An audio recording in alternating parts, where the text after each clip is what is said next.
All right, welcome to The Explainer. Today we are diving into a really powerful short story by A.J. Cronin called Two Gentlemen of Verona. And it's a story that'll make you stop and think, because it really challenges our ideas about what it means to be a true gentleman.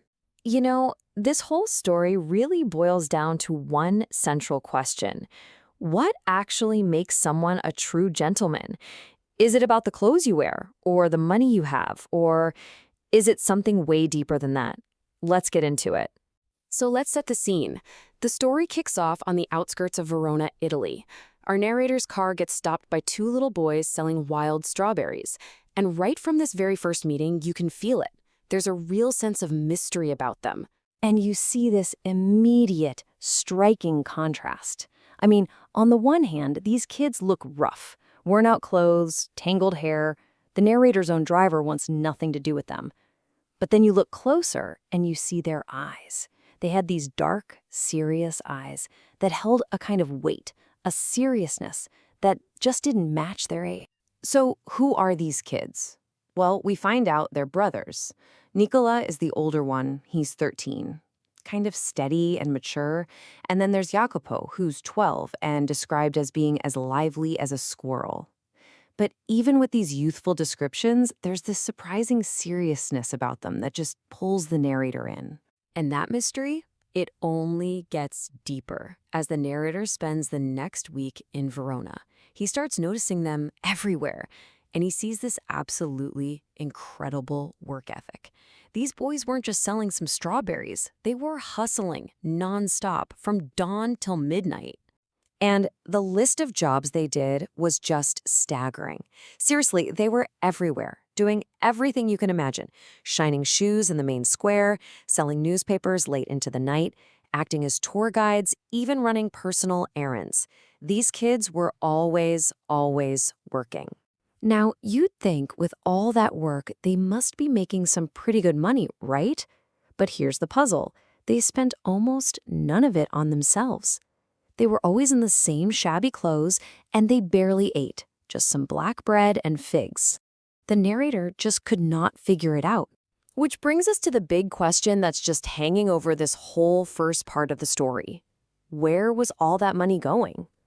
The narrator guesses maybe they're saving up to go to America, but they just shake their heads and say they have other plans. Okay, so the whole thing comes to a head just as the narrator is getting ready to leave Verona. The boys come to him with this unusual request, and it's this request that's finally going to unlock their big secret. They ask him for a ride, not just down the street, but 30 kilometers away to a small village called Poleta. Turns out this is a trip they make every single Sunday, usually on a rented bike. The narrator is so intrigued by this weekly pilgrimage that he agrees to drive them. But when they get there, the destination is, well, it's not what he expected at all. Instead of some poor little house, the boys lead him to this huge, impressive villa with a high stone wall around it. The pieces of the puzzle just aren't fitting together. The boys hop out and disappear inside.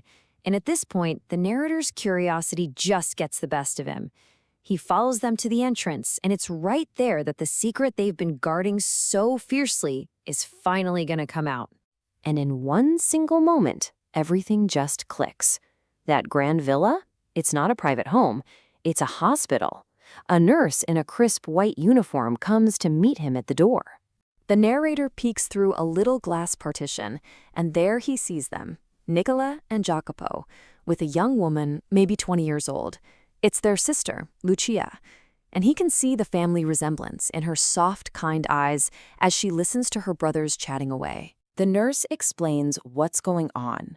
Lucia is suffering from tuberculosis of the spine, and this isn't just a cold. It's a really severe illness that needs months, maybe even years of expensive treatment. And suddenly, all that relentless work, all that saving, it all makes perfect, heartbreaking sense. And then the nurse just lays out this absolutely tragic backstory. Before the war, they had a good life. But the war took everything. Their father was killed, their home was bombed to pieces, and these three kids were thrown onto the streets, literally homeless and starving. They even join the resistance. And actually surviving all of that, they finally find their sister again, only to discover she's desperately ill. And get this, the nurse says the boys themselves brought Lucia to the hospital. They begged the staff to take her in. And as she says, every week, Lucia's brothers have made their payment. Every single cent they earn goes to paying for their sister's care. On the drive back to Verona, the narrator doesn't say a word.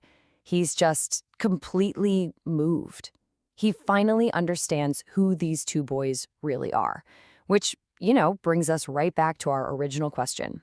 So why all the secrecy? Why didn't they just tell him? Well, it's simple, really. They didn't want charity. They didn't want anyone's pity. This was their mission, driven by love and by family pride.